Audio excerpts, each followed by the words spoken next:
Where did the initial concept come from? Were you sitting at your writing desk frustrated that you were only able to access or use 10% of your cerebral capacity? No, not in fact. It's a meeting with a professor, a woman, totally unexpected, and she started to talk about the brain capacity and the cells. The first information that I remember that she told me is that we have 100 billion cells in our body, and each cell is sending 1,000 messages per second per cell, and we have no access to it. And this mystery is bigger than the pyramids, and I want to know more. I mean, what do you mean we have no access? And then it starts, and I just get interested by that, and I knew right away that there is probably a film here, but I need to know more. So I study for a couple of years first, and then after I start to think, okay, how can we put together, I don't want to do a documentary, I don't want the people to get bored, I want some fun, but I want some philosophical content. How can we do that? What kind of film where we can put all this together? And that was kind of a difficult to equilibrate, so it took me a while. And you talk about the philosophical content, and there's a moment in the film where we see Lucy's finger almost touching another finger, which reminded me of Michelangelo's fresco in the Sistine Chapel. And Richard refers to the first woman being called Lucy, and in some ways the sacrifice for knowledge is sort of Christ-like, isn't it? Would you mind talking a bit about the religious allusions or subversions maybe in the film? Yeah, it's the limit of comprehension is religion. It's funny, there's this philosopher who said, when we don't know, it's always good to think someone knows. And that's the beginning of religion.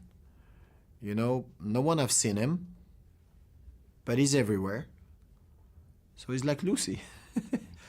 And we're flirting with the limit, the unknown. When we arrive to the unknown, that's where the field belongs to God. But since now 6,000 years, we get 4,000 gods.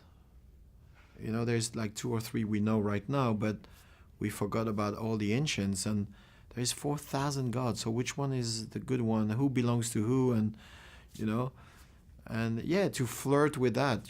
After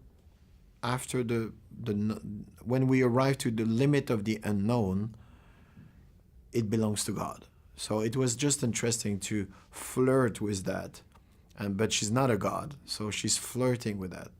And I can't imagine anyone else playing Lucy apart from Scarlett Johansson. She really owned the role. What do you particularly admire about her as a performer, and why was she right for Lucy?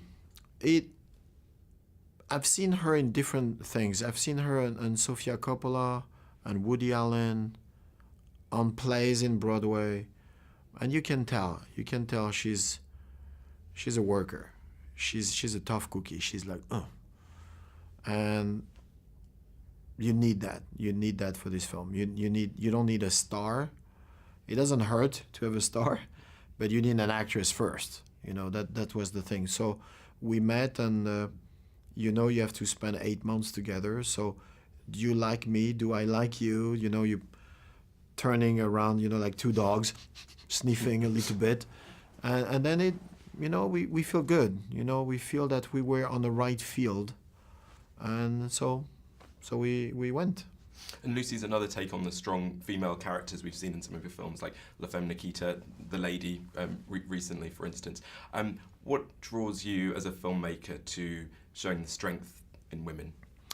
The funny thing in this film, it's the first time that I take someone totally at the end of the ladder.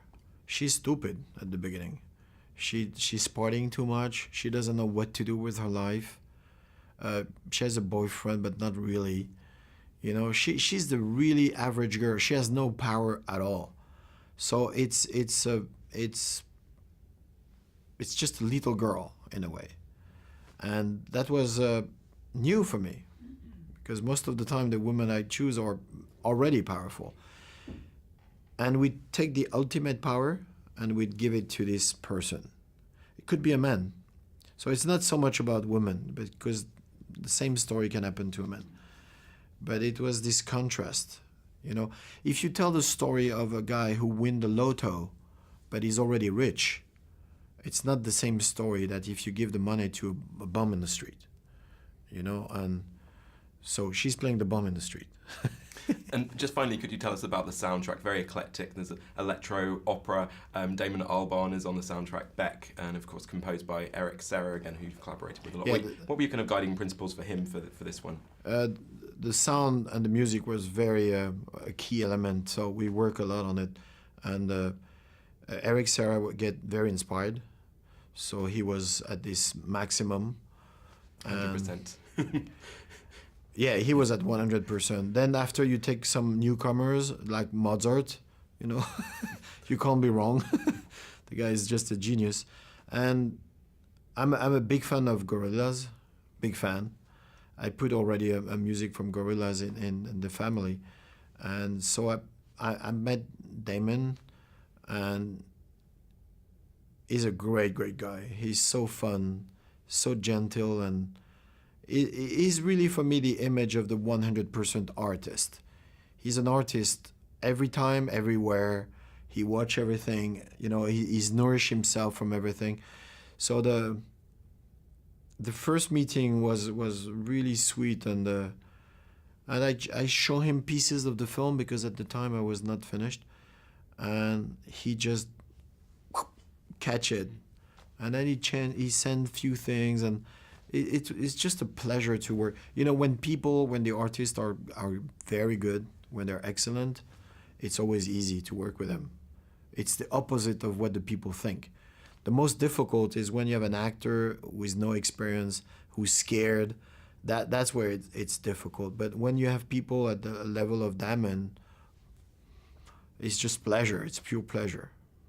Luc Besson, thank you very much. You're really welcome.